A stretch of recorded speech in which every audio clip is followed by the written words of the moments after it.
Hello, hello. Welcome to another video here on my YouTube channel.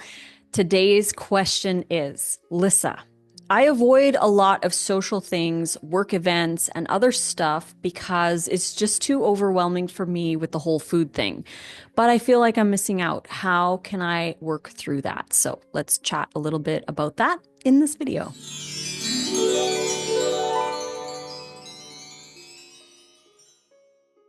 Thank you again so much for joining me here. If you like videos like this, please click like. Don't forget to subscribe to the YouTube channel and check out the Vegan Health Bundle.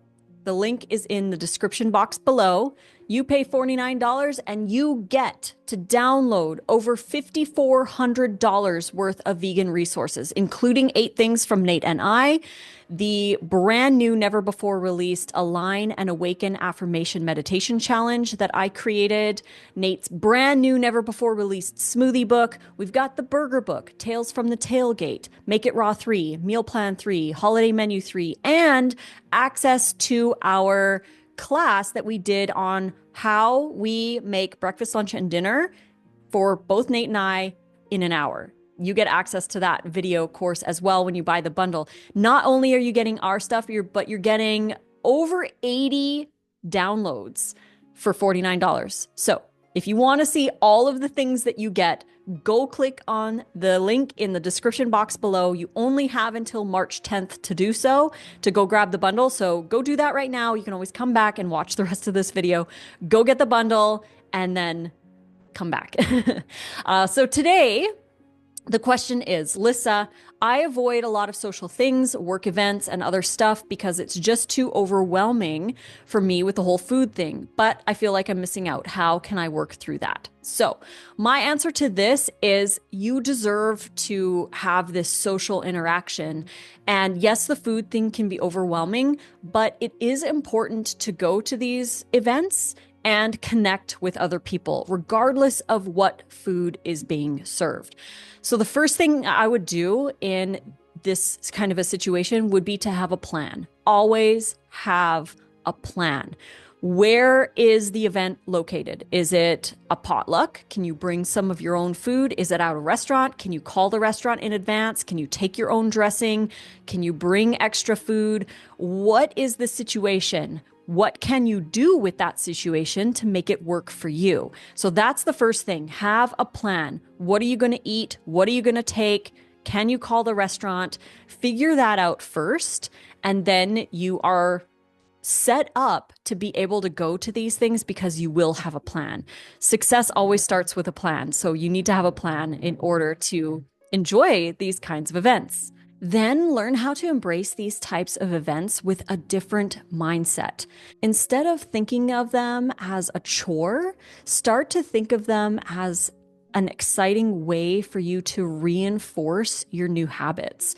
Because a lot of people will avoid these kinds of events because they don't want to deal with people's questions, they don't want to struggle with what to eat. They don't want to plan. They don't want to do these things. So they just totally avoid them. But we don't get good at making better choices during these events if we don't actually go to them and make these choices. So that's why having a plan is super important, but also shifting the mindset of how we view these events, from going from challenging to exciting, for example, from going from a chore or I have to how can I make this possible? What can I take for others so that they can share in the meals that I'm having as well?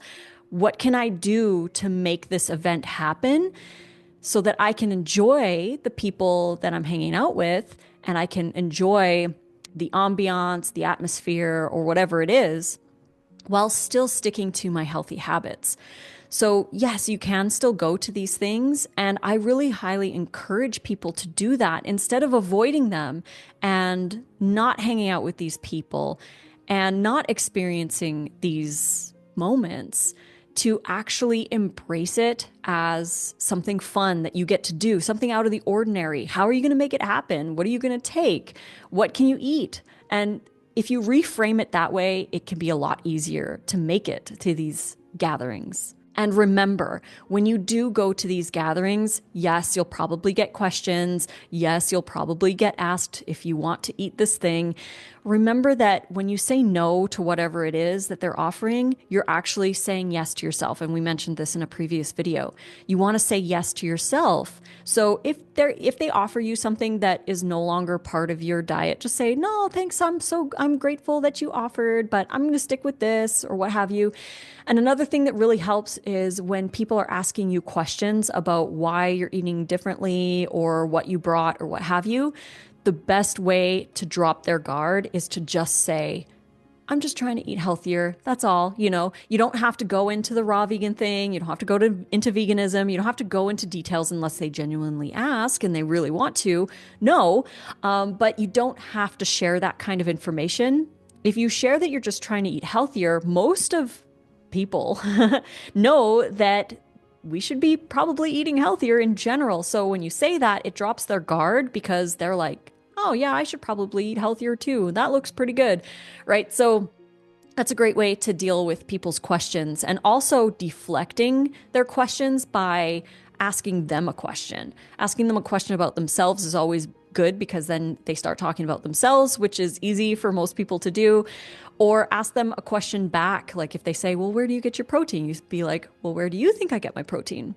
And then it forces them to think about the answer as well. So that is another tip for the social gatherings. But go to the social gatherings. Challenge yourself to go, but don't have it be challenging. Have it be exciting. Have it be an opportunity for you to practice new habits because you're going to get good at going to gatherings when you actually go and practice those new habits. Think about it a little bit like lifting weights. If you don't go to the social events or any of that, and you're just choosing healthy at home, think of it like lifting 2-pound weights. Yeah, you're lifting weights and it's good, you're doing it, but it's not going to build the muscle and it's not going to build the strength unless you put the muscle under tension.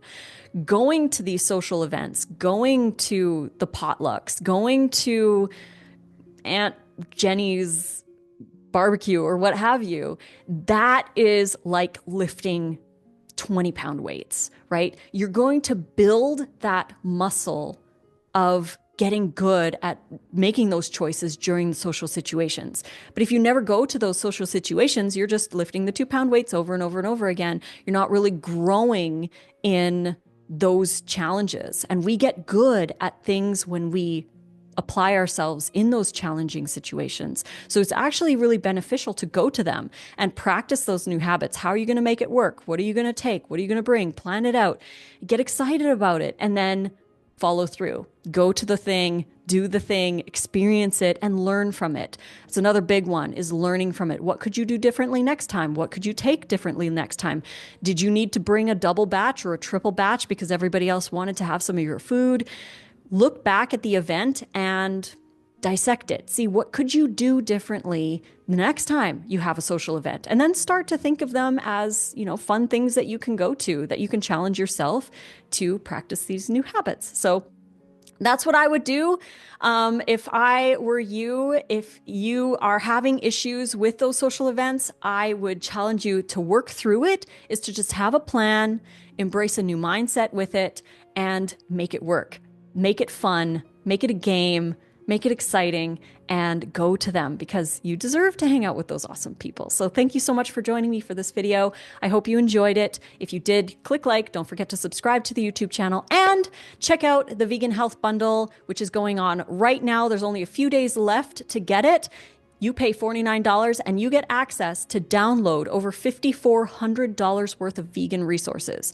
So if you want everything that is on the website and you want to know everything that is on the website, everything that you get to download, click that link in the description box below, head on over there, scroll through the website. You get everything on the website for $49. So grab that, download everything, and enjoy a whole bunch of different vegan content up there for you. There is a lot of raw stuff in there. 8 things from Nate and I. Lots of fun. So go check it out. Thank you so much for joining again, and we will be back tomorrow for another video. Until then, fruit on.